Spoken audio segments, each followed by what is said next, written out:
नमस्कार। आज एक नई कहानी का शीर्षक है वसीयत।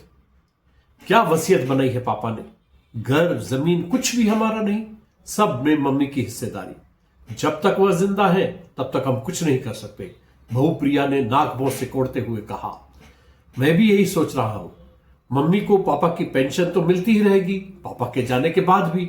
जानकर भी ऐसी वसीयत बनाना, मैं खुद हैरान हूं, बेटे आदित्य ने चिंता व्यक्त की। शिवनाथ जी का देहांत हुए अभी 1 महीना भी नहीं हुआ था और बेटा बहू अपना रंग दिखाने लगे थे। सुधा जी कुछ नहीं बोलती थी, लेकिन सब समझ रही थी कि अचानक बच्चों का व्यवहार कैसे बदल गया। वह मन ही मन भगवान का धन्यवाद करती। अच्छा हुआ शिवनाथ जी ने अपनी सोच के मुताबिक सब कुछ तय कर लिया। उन्हें अपनी बेटियों की कोई चिंता नहीं थी, दोनों अपने अपने घरों में खुश थी और शिवनाथ जी का खुद का भी कोई लेन देन नहीं था। उनकी पेंशन थी, जिससे उन्हें कभी बच्चों के सामने हाथ फैलाने की जरूरत ही नहीं पड़ी और आगे इनको भी नहीं पड़ेगी। वो मुझे अकेला छोड़ गए, लेकिन ऐसा इंतजाम कर गए कि मैं कभी किसी पर निर्भर नहीं रहूं। सुधा जी का आंचल आंसुओं से भीग गया। जिंदगी के इस मोड़ पर जब साथी की सबसे ज्यादा जरूरत होती है, तब उसका अचानक चले जाना बहुत तकलीफ देह होता है। फिर यदि बच्चे स्वार्थी हो और व्यवहार बदल जाए तो यह असहनीय हो जाता है। प्रियंका और आदित्य इस सोच से परेशान थे कि बिना मम्मी के हस्ताक्षर के कोई भी प्रॉपर्टी का हिस्सा नहीं बेचा जा सकता। वे जानते थे कि मम्मी अपने साथ कोई भी प्रॉपर्टी लेकर जाने वाली नहीं है, फिर भी उन्हें गुस्सा था अपने स्वर्गवासी पिता से कि क्यों उन्हें मम्मी पर निर्भर कर दिया। मम्मी, वृद्धाश्रम से कुछ लोग आए हैं, चंदा मांग रहे हैं, दे दीजिए। प्रियंका की आवाज में गुस्सा और नाराजगी झलक रही थी। वृद्धाश्रम के लोग एक दूसरे को देखने लगे। सुधा जी आकर उनके बीच बैठी। वृद्धाश्रम वालों ने कहा, भैया शिवनाथ जी एक नेक इंसान और समाज सेवी थे। वह अपनी मेहनत से हमारी संस्था को इस मुकाम पर ले आए कि हमें चंदा मांगने की जरूरत ही नहीं है। हमारी संस्था में होने वाले कार्यक्रमों को बड़े स्पॉन्सर मिल जाते हैं और इससे इतनी रकम आ जाती है कि हमारे बुजुर्गों का जीवन आराम से चल रहा है। आपकी बहू ने बिना हमारी बात सुने आपको आवाज दी। आश्रम का एक सदस्य बोला, जी मैं अपनी बहू की तरफ से आपसे माफी मांगती हूं। उसे यह नहीं पता था कि उसके ससुर इस संस्था के कोषाध्यक्ष थे। उसने हमेशा उन्हें पैसे गिनते देखा, वह शायद ना समझे। सुधा जी ने बहू की तरफ से सफाई भी दी। हम तो शिवनाथ जी की याद में एक छोटी सी प्रतिमा संस्था में लगा रहे हैं, उसके अनावरण के लिए हम आपको निमंत्रण देने आए हैं।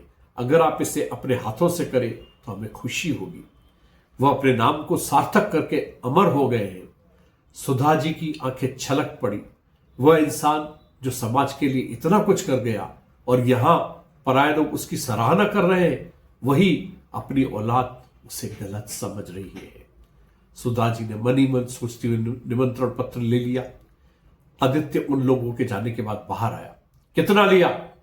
पेमेंट चेक से किया या कैश दिया? सुधा जी बिना कुछ कहे अपने कमरे में चली गई। प्रियंका और आदित्य निमंत्रण पत्र देख रहे थे, सोच रहे थे कि संस्था में प्रतिमा स्थापित करने से पहले मम्मी ने बताया क्यों नहीं। हाँ भाई, अब मम्मी को किसी से पूछने की जरूरत नहीं, मम्मी तो मालिक है, प्रियंका जोरों से बोली। अगले दिन सुधा जी बेटे बहू के साथ संस्था पहुंची।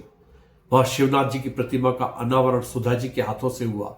प्रतिमा के नीचे पत्नी के नाम के साथ बेटे और बहू का नाम भी अंकित था। जब संस्था के कार्यकर्ताओं ने शिवनाथ जी के सत्कर्मों के बारे में बताया तो पूरा हॉल भावुक हो गया। बुजुर्गों को आत्मनिर्भर बनाने, गरीब लड़कियों के सामूहिक विवाह, विधवा विवाह जैसे नेक कार्यों में उनका नाम हमेशा याद किया जाएगा।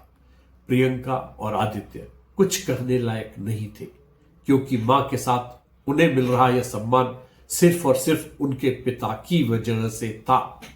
उनकी नजर में तो पिता सिर्फ एक सरकारी कर्मचारी थे जो अक्सर टूर पर रहते थे। घर लौटने के बाद प्रियंका और आदित्य मां के पास शर्मिंदा होकर आए। बोले, मां, हमें नहीं पता था कि वह प्रतिमा संस्था की तरफ से लग रही है, इसलिए हम ज्यादा बोल गए। बच्चों, मतभेद होने में कोई बुराई नहीं, लेकिन मनभेद नहीं होना चाहिए। पापा के पास कभी इतना पैसा नहीं था, फिर भी तुम लोगों को महंगे स्कूलों में पढ़ाया। तुम्हारी शादियां की, विचारों में भी तुम पिता पुत्र में मतभेद रखते थे, पर वह पीढ़ी का अंतर हो सकता है, लेकिन वसीयत को लेकर जो तुम दोनों ने बर्ताव किया, मैं उससे दुखी हुई हूं। तुम लोग इस कमरे और ऑफिस में बैठकर सब कुछ ऑनलाइन कर लेते हो, लेकिन इसके पीछे वह इंसान था जिसने छोटी नौकरी से तुम्हें पढ़ाया, बढ़ाया। तुम्हें वह पिता गलत लग रहा है क्योंकि उन्हें मुझे तुम्हारे सामने मोहताज करना ठीक नहीं लग रहा था, इसलिए ऐसी वसीयत बना के गए। बेटा, कमी तुम में थी जो तुमने अपने पिता का विश्वास नहीं जीता। देखो, तुम्हारी बहनें तो किसी पर निर्भर नहीं है, वह खुद भी आत्मनिर्भर थी और पापा ने संसार को आत्मनिर्भर बना दिया। सुधा जी ने गहरी सांस लेते हुए कहा। प्रियंका पानी लेकर आई। बस करो, अब समझ आ गया है हमें, अब और मत बोलिए वरना तबीयत खराब हो जाएगी, आदित्य शर्मिंदगी से बोला। अच्छा ही है, मर जाऊंगी तो सब कुछ तुम्हारा हो जाएगा, मुझ पर निर्भरता ही तुम्हें अखर रही है ना। समझ नहीं आता, हमारे समय में मां के पैरों में स्वर्ग और पापा में अपनी दुनिया दिखती थी, अब आज की पीढ़ी को हम बुजुर्ग बोझ लगते हैं। जब तुम छोटे थे तो मेरे पल्लू से बंधे रहते थे, गहरी नींद से उठाकर पानी भी मेरे हाथ से लेते थे।